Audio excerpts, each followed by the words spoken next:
Como trabajadores judiciales, nosotros dependemos de un poder que se supone que es independiente de los otros dos poderes. Nosotros somos empleados, digamos, donde el Poder Judicial está representado en la provincia de Neuquén por el Tribunal Superior de Justicia y a nivel nacional por la Corte Suprema de Justicia. En este esquema republicano de gobierno, nosotros le reclamamos a nuestra patronal esto que vos decís, nuestros derechos.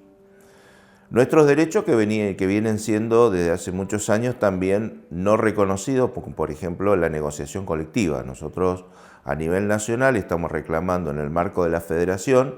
que todos los poderes judiciales del país tengan una negociación colectiva tal cual establece la Constitución, pactos y tratados internacionales, dictados de la OIT, es decir, distintos organismos internacionales avalan el planteo de la Federación Judicial Argentina, pero salvo algunas excepciones, en algunas provincias se ha logrado avanzar, como en este caso nosotros tenemos una ley provincial que también ahora está congelado los títulos que hemos hablado en otro momento del convenio colectivo de trabajo. Lo que vino a hacer mi ley es que esos pocos avances que nosotros habíamos tenido en materia de defensa de derechos y conquistar otros derechos se frisaran. Y eso ocurrió con nuestro convenio colectivo de trabajo. O sea, esas políticas que bajan desde el gobierno nacional, los tribunales se adaptan rápidamente a los vaivenes políticos y bueno, y sabemos que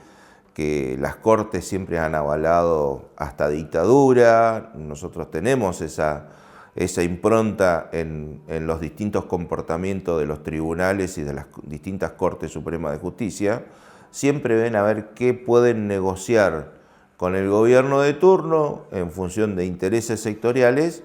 pero poco y nada hacen respecto de lograr autonomía plena,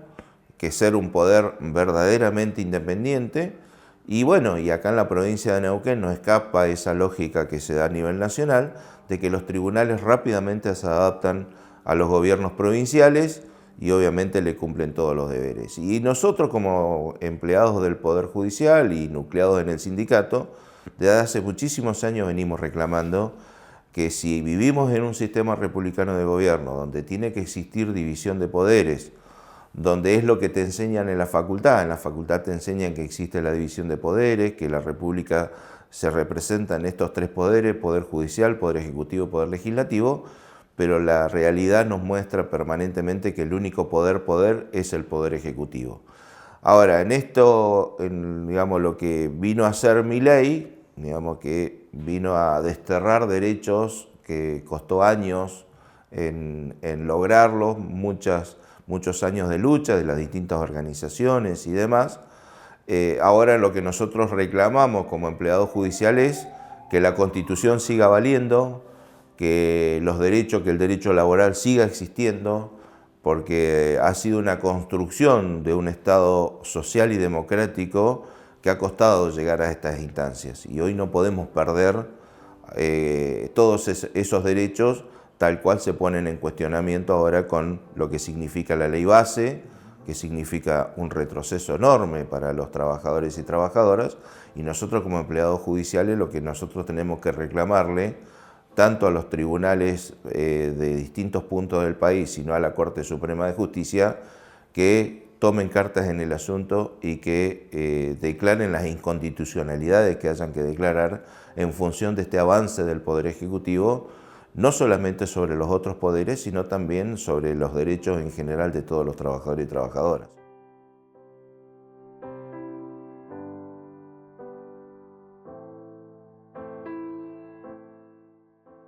Bueno, nosotros tenemos un mecanismo de ingreso que es a través de un concurso de oposición y antecedente. Eso es una lucha histórica que viene teniendo nuestro sindicato, que lo único que hacemos es que lo que se refleja en la Constitución. La Constitución en su artículo 156, la Constitución provincial de acá de Neuquén, establece el ingreso al empleo público, en general a través de concursos de oposición y antecedente.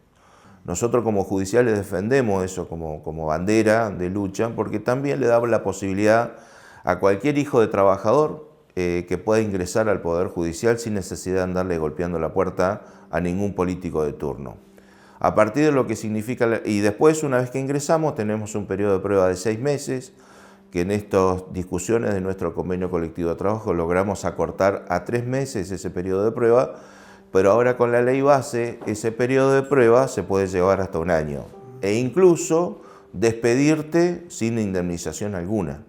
O sea, esto que te decía, que rápidamente los tribunales se adaptan a estos vaivenes políticos y a estas nuevas políticas del gobierno nacional, no me cabe ninguna duda que puede venir por ahí. Entonces, y obviamente también el desconocimiento de los convenios colectivos de trabajo.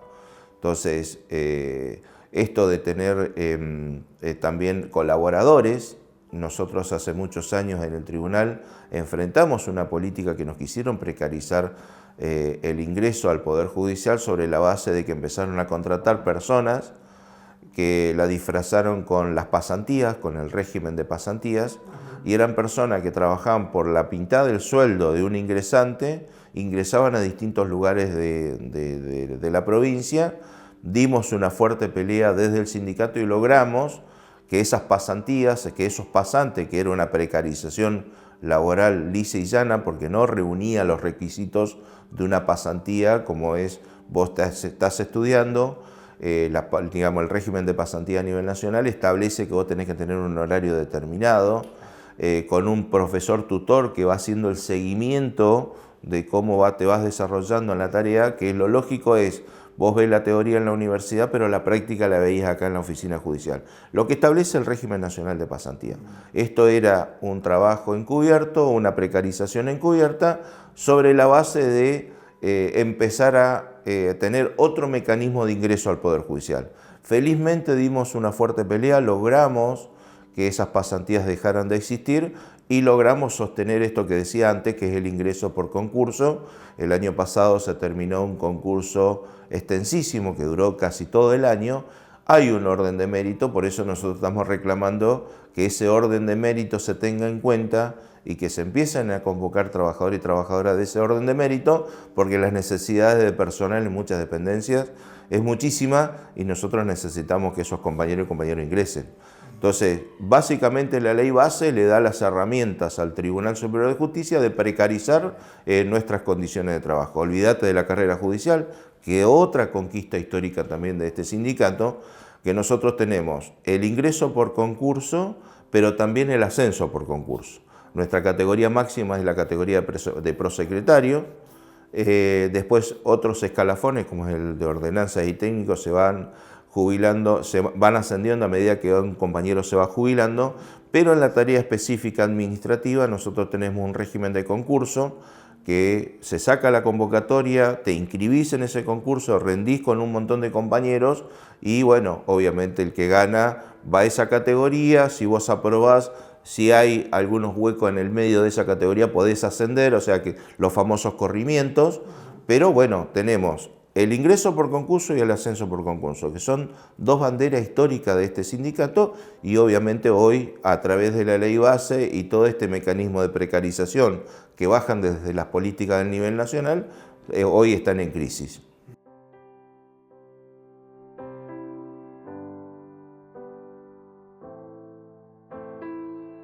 Y es una situación bastante difícil, yo creo que todas las organizaciones hoy estamos atravesando,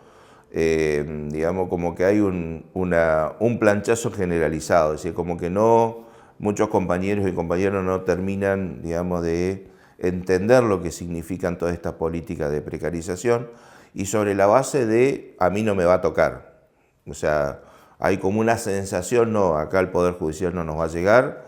y nosotros permanentemente decimos que estamos en un contexto nacional y provincial donde el avance sobre derechos fundamentales de los trabajadores y trabajadoras nos involucra a todos. Más allá de las particularidades propias que tenemos en nuestro sector, que también fueron años de lucha, como te decía, esto de que el ingreso al Poder Judicial sea a través de un concurso, todo eso está en riesgo. O sea, cuesta compatibilizar y hacerle entender a esos compañeros,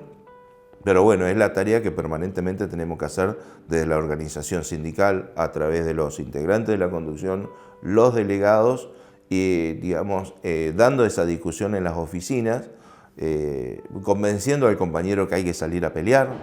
que no, digamos, que no, nadie se va a salvar por quedarse en la oficina, que la única la única posibilidad que tenemos los trabajadores y trabajadoras es movilizados y en la defensa de nuestros derechos, donde tenemos que estar todos, y en unidad de clase con otros sectores, porque esto también no vamos a modificar una realidad si no tenemos esa unidad de clase necesaria con distintos sectores de trabajadores y otros sindicatos.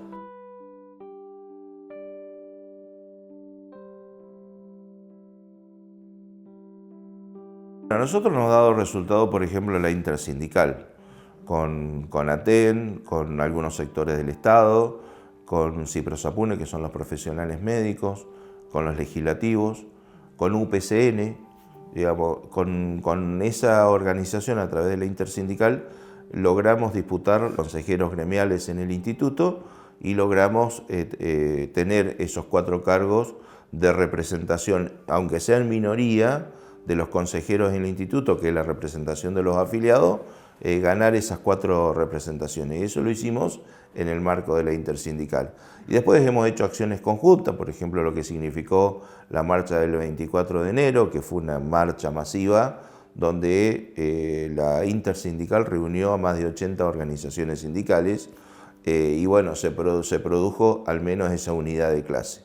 Desde ya también la coyuntura, en esta coyuntura política, nosotros vemos que hay algunos sectores que se llaman acuerdistas con el gobierno nacional.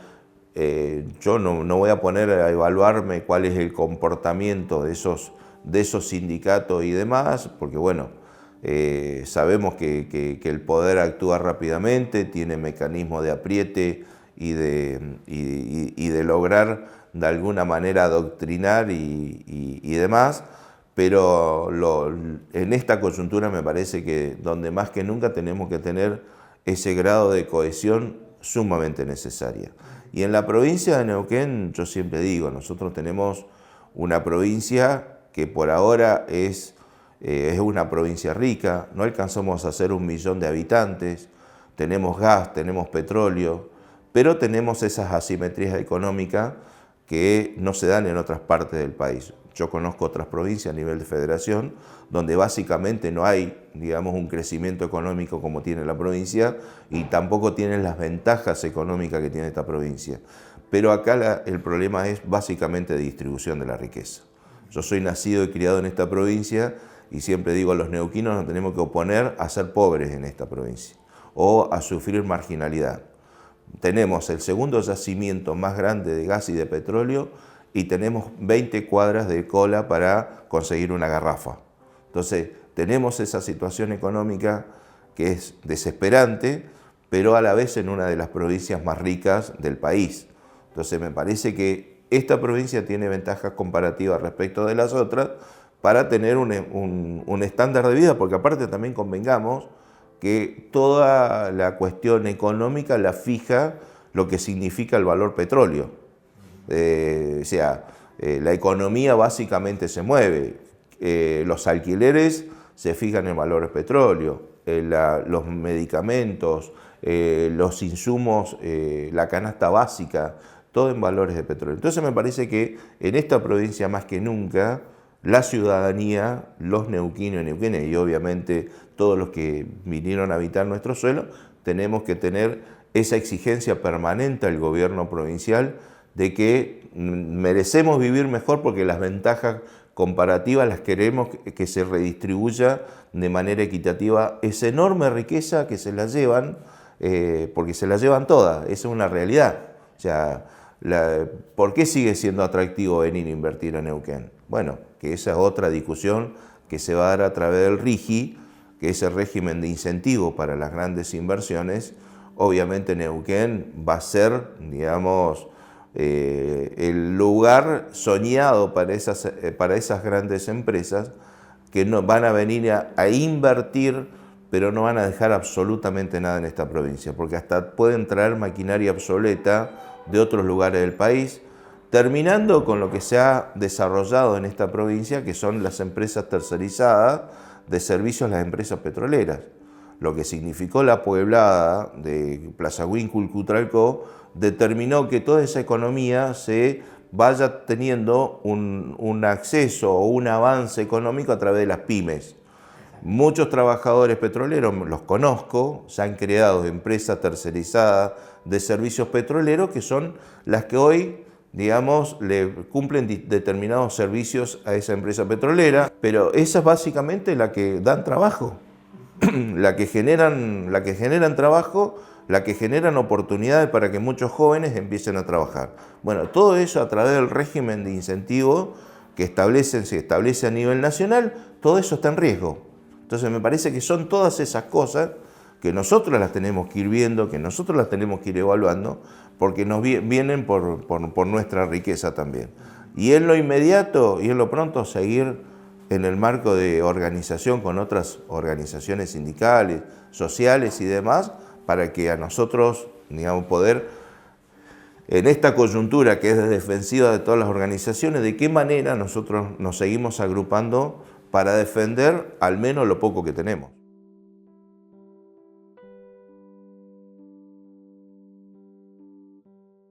Me parece que esto del mecanismo del Contralor, que básicamente lo que genera esta ley que se sancionó en la legislatura, es el ausentismo docente. Me parece que no se profundizó en esa discusión. Tendrían que ver si es el ausentismo, es decir, buscar un mecanismo más allá que estoy invadiendo otra esfera, pero bueno, después voy a contar cómo el mecanismo nuestro de Contralor médico, se tendrían que haber buscado alternativas para que si existe un exceso en términos de licencia, buscar un mecanismo de auditoría para que evalúen correctamente si esas licencias son justificadas o no. Nosotros en el Poder Judicial no haría falta porque tenemos un mecanismo de Contralor médico, nuestro ausentismo es muy bajo y bueno, ese Contralor médico hace que se certifican que fehacientemente que el compañero que no puede asistir a trabajar es porque efectivamente está enfermo. O sea, y porque, bueno, alguna patología tiene. Y esa patología tiene que estar certificada. Y después existe también juntas médicas en aquellas enfermedades que son de largo tratamiento o licencia prolongada. También existe esa junta médica que va evaluando periódicamente si se le va extendiendo la licencia a ese compañero o compañera. Obviamente que pueden venir, porque ya sabemos que todas esas leyes que empiezan en algunos sectores, después se copian y pegan en otros sectores. Acá no haría falta, porque tenemos ese mecanismo de Contralor médico que efectivamente certifica permanentemente que el compañero o compañera que está en uso de licencia efectivamente está en todo su derecho de gozarla, pero también hay una certificación que así lo avala.